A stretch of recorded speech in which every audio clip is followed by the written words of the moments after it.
Šakiuose vyksta tarptautinis jaunimo cirko festivalis konkursas, kuriame dalyvauja mėgėjų kolektyvai. Anot konkurso žiūri, dalyvių parengtos programos itin profesionalios.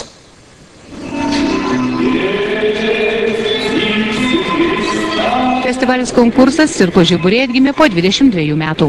Anot cirko meno žinovų, lietuviško cirko mokykla pastaraisiais metais užima tvirtas pozicijas. Pasak konkurso žiūri vertinančių 9 trupių programas, cirkas ne tik klaunai, bet ir puikiai surežisuoti spektakliai su techniškai sudėtingais meniniais akrobatiniais triukais. Daugelis iš jų jau galėtų tapti visiškai profesionaliais artistais ir užimti vietą profesionalioje cirko scenoje. Lietuviškas cirkas užima gan tvirtas pozicijas ne tik mėgėjiškam cirko mene, bet ir profesionaliam.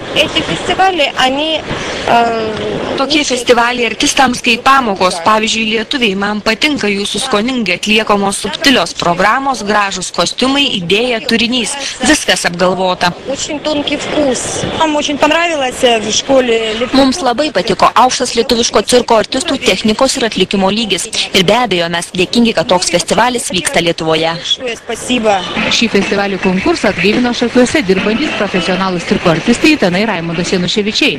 Kadaise patys lankė čia Šakiuose įkurtą pirmą Baltijos šalyse ir antrąjį Sovietų Sąjungoje saviveiklinį cirką. Dėl ko mes darom tos festivalius, kad būtų daugiau tų kolektyvų Lietuvoje, kad išugdytų artistų.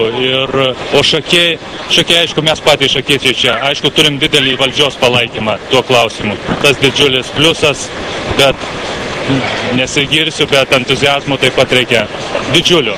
Čia finansai nieko nepadės, čia tik entuziazmo gyvime. Rytoj vyks baigiamasis geriausių trupių pasirodymas ir prizininkų apdovanojimas.